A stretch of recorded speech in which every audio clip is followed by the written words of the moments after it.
السلام علیکم، میرے چینل میں خوش آمدید۔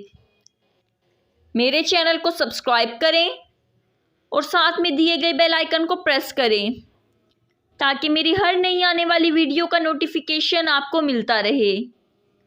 معصوم مجرم۔ مجھے جنگل میں چھپے آج 5واں دن تھا۔ 5 دن سے میں جنگلی پھلوں اور درختوں کے پتے کھا کر زندہ تھا۔ ویسے میری جیب میں نوٹوں کی ایک گڈی بھی تھی، مگر اس جنگل بیاباں میں وہ روپے میرے لیے ردی کاغذوں کا ایک ڈھیر کی طرح تھے۔ خودرو جھاڑیوں میں چھپے ایک بڑے درخت کے کھوکھلے تنے کو میں نے اپنا ٹھکانہ بنا لیا تھا۔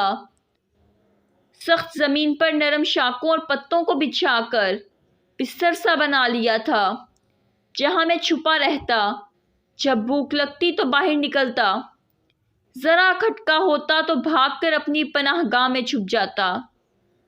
5 دن پہلے رونما ہونے والا وہ خوفناک واقعہ بار بار میری آنکھوں کے سامنے ابھرتا، جب میرے ہاتھوں ایک انسان کا قتل ہو گیا تھا۔ وہ ایک روشن صبح تھی جب جان پہچان کا ایک شخص میرے پاس آیا اور درخواست کی کہ میں اس کے ساتھ چلوں۔ اس نے بتایا کہ ایک لفنگا اسے تنگ کرتا ہے اور اس سے رقم مانگتا ہے۔ میں چونکہ اچھے قد کاٹ کا تھا اور تن سازی بھی کرتا تھا، علاقے میں میرا دبدبہ بھی تھا، اس لیے وہ چاہتا تھا کہ میں اس کے ساتھ جا کر اس لفنگے کو ذرا ڈرا دھمکا دوں۔ مجھے چونکہ اپنی دھاک بٹھانے کا ایک موقع مل رہا تھا، اس لیے میں اس کے ساتھ چل پڑا۔ اس نے مجھے ایک پستول بھی دیا اور کہا یہ صرف اسے ڈرانے کے لیے ہے۔ ہم اسی وقت وہاں پہنچ گئے۔ وہ شخص ایک زیر زمین تہخانے میں بیٹھا تھا۔ میں نے اس سے بات کی تو اس نے ذرا اکڑ دکھائی، چنانچہ میں نے اسے ڈرانے کے لیے پستول نکال لیا۔ ہم میں ہاتھا پائی ہوئی۔ اس دوران اچانک گولی چل گئی۔ وہ شخص خون میں لت پت گر پڑا۔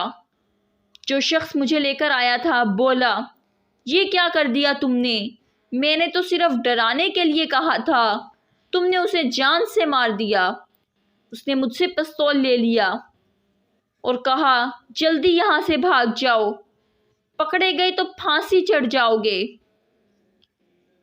میں وہاں سے بھاگنے لگا تو اس نے نوٹوں کی ایک گڈی مجھے تھما دی، ساتھ ہی پستول دے کر کہا اسے کسی ویران جگہ پھینک دینا۔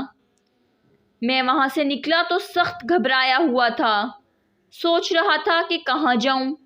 گھر گیا تو پولیس پکڑ لے گی، رشتہ داروں کے ہاں سے بھی ڈھونڈ نکالے گی۔ پھر میں نے جنگل میں چھپنے کا فیصلہ کر لیا۔ پستول کو میں نے جھاڑیوں میں پھینک دیا۔ جنگل میں تھوڑی سی تلاش کے بعد مجھے درختوں اور جھاڑیوں میں چھپی یہ کوہ مل گئی اور میں یہاں چھپ گیا۔ بھوک لگتی تو جنگلی پھل یا پتے کھا لیتا۔ قریب ہی ندی بہہ رہی تھی، وہاں پیاس بجھا لیتا۔ 5 دن اور گزر گئے۔ ان 10 دنوں میں مجھے کوئی انسانی شکل نظر نہ آئی تھی۔ تنہائی کاٹنے کو دوڑتی، جرم کا احساس الگ جان کھاتا، ہر وقت پکڑے جانے کا ڈر سا لگا رہتا۔ اتفاق سے ابھی کسی بڑے درندے سے میرا سامنا نہیں ہوا تھا، یہ خدشہ بھی ایک دن سامنے آ ہی گیا۔ میں اپنی پناہ گاہ میں بیٹھا تھا کہ ایک سیاہ چیز کو ادھر آتے دیکھا۔ یہ ایک بڑا کالا ریچھ تھا جو میری بو سونگتا ادھر چلا آ رہا تھا۔ میں نے اپنی حفاظت کے لیے کچھ پتھر ریچھ کی تھوتنی پر دے مارے۔ تھوتنی پر لگی ہوئی چوٹ اور میری خوفناک چیخ سے گھبرا کر ریچھ خراتا ہوا واپس بھاگ گیا۔ ریچھ تو بھاگ گیا، لیکن مجھے ڈرکا لگ گیا کہ ریچھ کو میری موجودگی کا پتہ چل گیا ہے، وہ اپنی چوٹ کا بدلہ لینے ضرور آئے گا۔ چنانچہ میں نے فیصلہ کیا کہ کوئی اور ٹھکانہ ڈھونڈا جائے۔ میں کوہ سے نکلا اور کوئی دوسرا ٹھکانہ ڈھونڈنے لگا۔ ابھی تھوڑی دور ہی گیا تھا کہ کچھ آہٹیں سنائی دیں، کچھ لوگ ادھر آ رہے تھے۔ مجھے لگا جیسے وہ میری تلاش میں ہی آ رہے ہیں۔ میں بھاگا اور اپنی پناہ گاہ میں آ کر چھپ گیا۔ پھر آہٹیں اور آوازیں واضح ہونے لگیں۔ ایک کتے کے بھونکنے کی آواز بھی آئی۔ وہ سدھائے ہوئے کتے کو لے کر میری تلاش میں آئے تھے۔ پھر کسی نے کہا، وہ یہی ہیں، اس کے قدموں کے نشان ہیں یہاں۔ کھوجی کتا بھی جھنڈے کے پاس آ کر بھونکنے لگا۔ تم پولیس کے گھیرے میں آ چکے ہو۔ بالکل، نکل آؤ۔ ایک آواز آئی۔ اب چھپے رہنا بیکار تھا۔ میں نہتا تھا اور ان کے گھیرے میں آ چکا تھا۔ میں رینگتا ہوا کھو سے باہر نکل آیا۔ آؤ آؤ، پولیس کی وردی پہنے ایک افسر نے نرمی سے کہا۔ کتے کے علاوہ وہ 4 آدمی تھے۔ مجھے گھیرے میں لے کر وہ چل پڑے۔ میرا اسے جان سے مارنے کا ارادہ نہیں تھا۔ گولی اتفاقاً چل گئی، میں نے اپنی صفائی میں کہا۔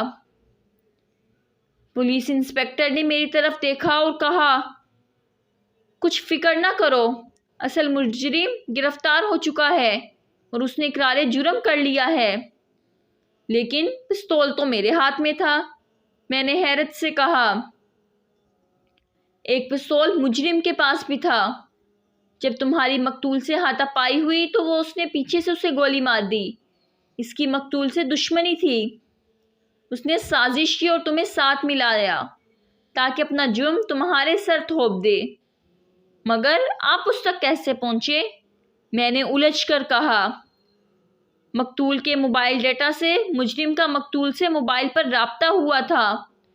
مجرم کا کہنا تھا کہ وہ بیچ بچاؤ کرا رہا تھا، مگر تمہارے پھینکے ہوئے پستول نے اس کا بھانڈا پھوڑ دیا، کیونکہ جب جھاڑیوں سے ہمیں وہ پستول ملا تو اس پر 2 مختلف ہاتھوں کی انگلیوں کے نشانات تھے۔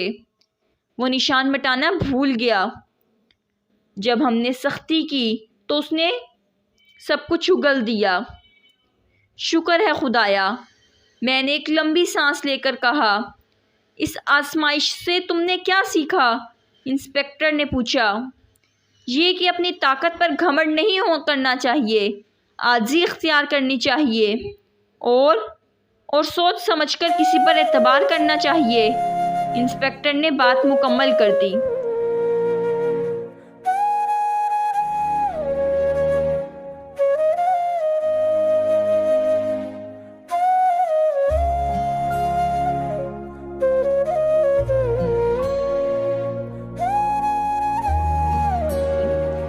یہ تھی میری آج کی سٹوری۔ مجھے امید ہے کہ آپ کو پسند آئی ہوگی۔ پلیز لائک کریں، کمنٹ کریں اور اپنے دوستوں میں زیادہ سے زیادہ شیئر کریں۔